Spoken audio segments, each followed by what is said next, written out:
loin des ponts et des échangeurs, loin des chantiers de l'ex-plus grande tour d'Afrique, d'Alassane Ouattara, à plus de 100 km d'Abidjan, des milliers d'hectares de terres agricoles financent ce développement. Sauf que, là où les richesses sont produites, il n'y a presque aucun chantier de ce type, comme ici à Aboissau, où c'est plutôt la faim qui est en chantier. Le 24 février dernier, 4 jeunes filles, moyenne d'âge 23 ans, ont été arrêtées et déférées à la prison d'Aboissau. Leur crime? Avoir volé des graines dans les plantations de palmiers à huile de Palmsi, du groupe Sifka, de Jean-Louis Billon. Le vendredi passé, j'ai reçu l'appel d'une de mes collaboratrices que 4 femmes ont été emprisonnées. Et j'ai demandé le motif. Elles ont dit que ces femmes sont entrées illégalement dans les plantations de la Palmsi et qu'elles ont ramassé quelques fruits. Mais ces femmes aussi avaient des bébés au dos et il y a une qui est enceinte.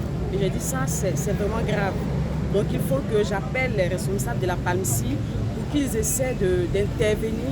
Et on me dit en ce moment que les femmes ont été déférées, c'est-à-dire qu'elles ont été arrêtées jeudi et elles ont été déférées vendredi. Et j'ai dit, mais tiens, c'est pas 3 jours avant qu'on les défère. Donc je suis entrée en contact encore avec l'un des responsables pour lui dire que c'est vraiment une urgence parce que j'avais le carnet de celle qui est enceinte dans mes mains. Et elle doit accoucher dans ces temps-ci. Donc de grâce qu'il fasse quelque chose pour que ces femmes-là soient immédiatement libérées. Et l'autre avait un bébé de 6 mois, une autre aussi avait un bébé de 1 an et 1 mois. L'histoire a interpellé plus d'un, notamment cet avocat venu défendre ces jeunes filles le 2 mars, lors de leur jugement au tribunal d'Aboissau. Ce sont des indigentes, elles n'ont même pas d'emploi. Et quand je les vois entrer dans la salle d'audience avec des enfants de 6 et 9 mois en main, en dehors d'être avocat, je suis un homme. Et je ne peux rester insensible devant de tels faits. Donc c'est comme cela que nous avons décidé d'assurer gratuitement leur défense. Même s'il reconnaît que chacun doit répondre de ses actes devant la justice, quelle que soit sa vulnérabilité, l'avocat dénonce à demi-mot les conditions de leur arrestation. Alors, en termes de procédure, n'ayant pas de moyens, elles n'ont pas eu le temps de faire appel à un avocat. Donc, on ne peut pas savoir ce qui s'est passé. On nous dit qu'elles ont transporté 160 kilos de graines, mais en regardant leur morphologie, on se demande bien comment elles auraient pu supporter autant de kilos sur la tête. Mais des professionnels n'étaient pas là. Et vous avez vu qu'on n'a même pas vu ces régimes-là aujourd'hui. Donc, en ce qui concerne la procédure qui a été menée, n'étant pas présent depuis l'interpellation, c'est difficile pour nous de dire que tout s'est passé selon les règles de l'art. Ce jour-là, elles seront condamnées à 10 jours de prison, alors que le plaignant, Palmsi, avait retiré sa plainte.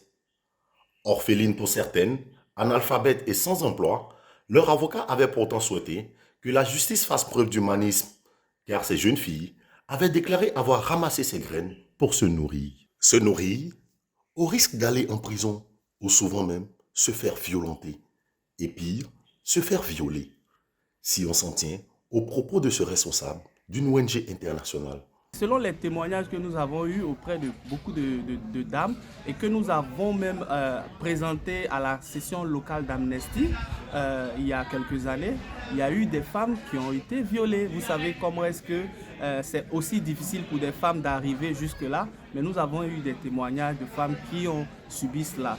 C'est difficile pour ces femmes-là de pouvoir s'exprimer parce qu'elles ont aussi leur intimité. Souvent, elles vont dans ces plantations-là sans l'autorisation ou sans un accompagnement. Donc, vous connaissez comment ce sujet est tabou.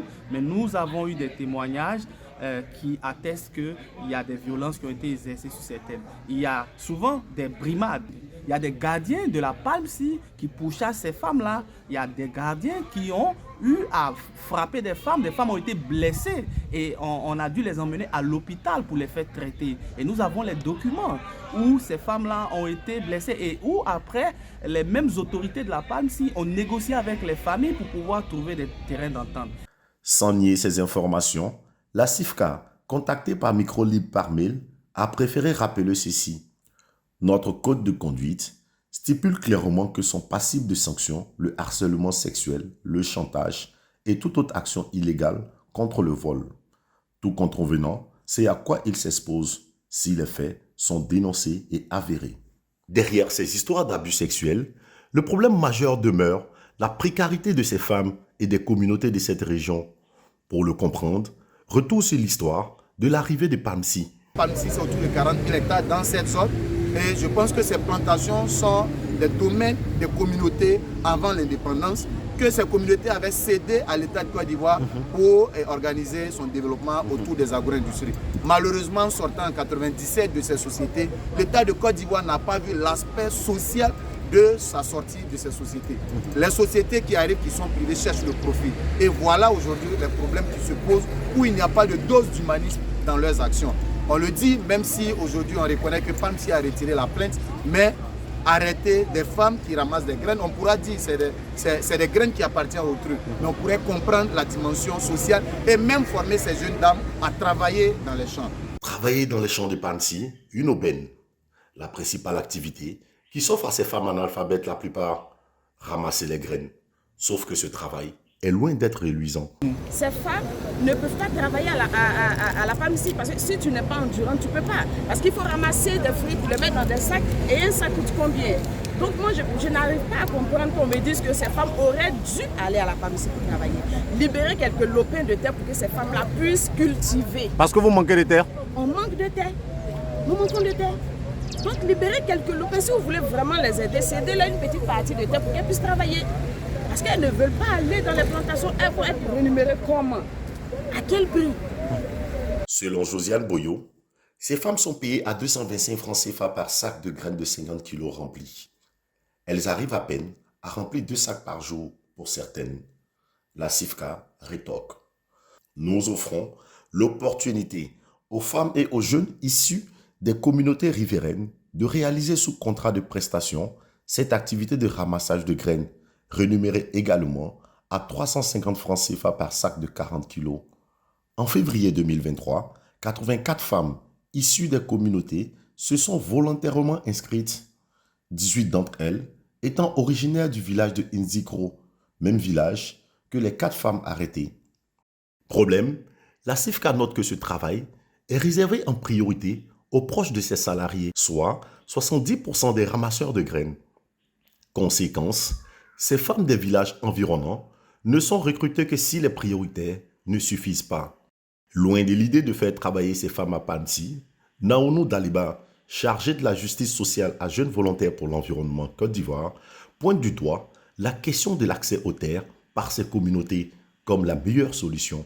Des femmes en milieu rural, la première richesse c'est la terre. Et si elles n'ont pas de terre, elles font quoi?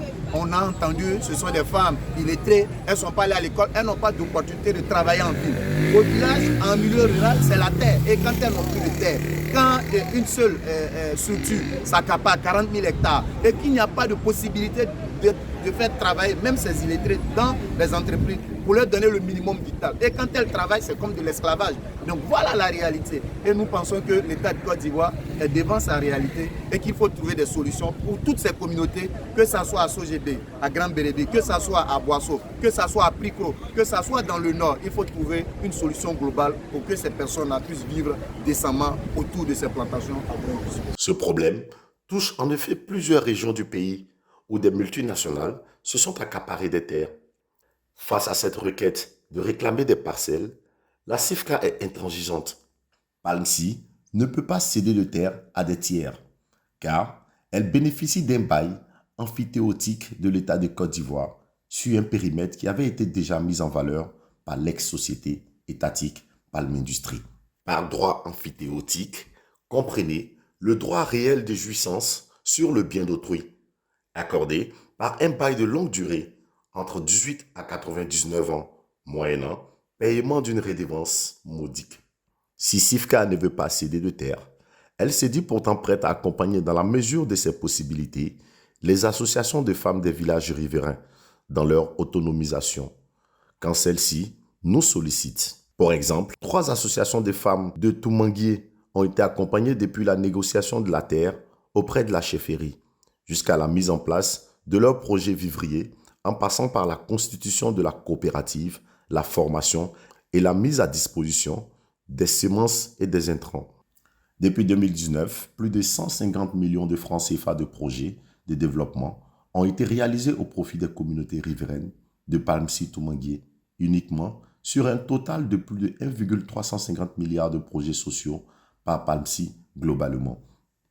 Malgré tous ces investissements, les crises incessantes entre la Palmcy et les communautés demeurent dans cette région. La raison, ces populations vivent dans un environnement asphyxiant. Aujourd'hui, les communautés de ce village qu'on appelle Yapokro, j'ai plusieurs fois visité ce village, sont encerclées. Elles se retrouvent aujourd'hui vraiment entourées par les palmeraies de Sifka. Avant même d'avoir accès à ces communautés-là, il y a des barrières, c'est-à-dire qu'il faut des gardes de sécurité qui vous donnent l'accès à l'entrée dans le village. Donc souvent, dans les témoignages que nous avons eus, on a vu qu'il y a des femmes, par exemple, qui, une fois qu'elles ont fini de récolter elles-mêmes les palmiers qu'elles ont, parce qu'il faut reconnaître qu'il y a des communautés qui possèdent elles-mêmes des palmeraies, elles se retrouvent à voir souvent leurs fruits confisqués parce qu'on les assimile comme étant les fruits de la Palmcy. Donc toutes ces réalités-là font que ces communautés-là sont de plus en plus vulnérables. Des populations vulnérables qui ont également des difficultés à avoir accès à l'eau. Et j'ai même été touché et très attristé parce que même pour la question d'accès à l'eau potable, ces femmes-là ont toute une difficulté.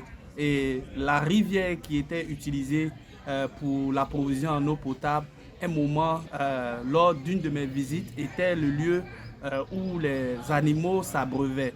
Et le seul puits qui était aussi l'un des endroits où la communauté et les femmes allaient pouvoir recueillir de l'eau, était vraiment dans un état désastreux et avec un certain nombre d'organisations de la société civile, on a dû mettre les moyens en place pour pouvoir leur permettre d'avoir un puits quand même qui était dans un état plus salubre. Dans un environnement aussi délétère, la paix ne peut régner, sauf s'il y a un cadre de dialogue entre la Palmcy et les communautés. À ce sujet, Zosiane Nyobo nous informe si cette collaboration existe. Je peux dire qu'à un niveau, oui. À un niveau, oui. Parce que quand il y a un problème avec ces femmes, nous allons vers eux. C'est une sorte de collaboration. Nous allons échanger d'abord avec eux pour trouver une solution au problème des femmes. Mais quand on nous dépasse et on vient directement, je me dis qu'il n'y a pas de collaboration. Sans collaboration, sans cession de terre, le responsable de l'ONG internationale GRIN voit une issue catastrophique à ces crises. Nous demandons à ce qu'effectivement les terres soient rétrocédées ou au moins une grande partie de ces terres parce que vous voyez que chaque fois les communautés rentrent dans l'espace qui est considéré être la concession de la Palmcy. Donc c'est qu'effectivement ces communautés-là ont besoin de terres et de plus en plus je pense que si on n'adresse pas la rétrocession de ces terres, je le dis, mais la prison d'Aboisseau sera assez petite pour contenir toutes ces communautés autour des plantations de Palmcy. Un horizon sombre dans cette région qualifiée par Naounou Daliba comme l'expression d'une société mal en point. Le prototype d'une société qui va mal. Très mal parce que les plus pauvres deviennent de plus en plus pauvres, les plus riches deviennent de plus en plus riches et les pauvres sont toujours victimes de procès que je pourrais appeler de procès excessifs. Pour moi, il y a d'autres voleurs qu'on pourrait juger mais qui se promènent dans la nature que de juger 4 femmes qui sont allées chercher une pitance, même si ce n'est pas dans leur domaine. Il faut savoir qu'en 2022, le résultat net de la Palmcy était de plus de 18 milliards de francs CFA selon la BRVM. Il est inadmissible que ces communautés manquent d'eau et d'infrastructures vitales quand on sait les impôts que l'État prélève à cette entreprise. Son immobilisme sur ces crises dans cette région est encore plus écœurant. D'où l'invitation à Alassane Ouattara et son gouvernement à comprendre que leur mission n'est pas de développer la capitale, mais les 322 462 km² du pays. Que le développement ne se résume pas à bâtir des infrastructures, mais mieux à lutter contre la pauvreté et l'injustice sociale, sans quoi tout développement est vain.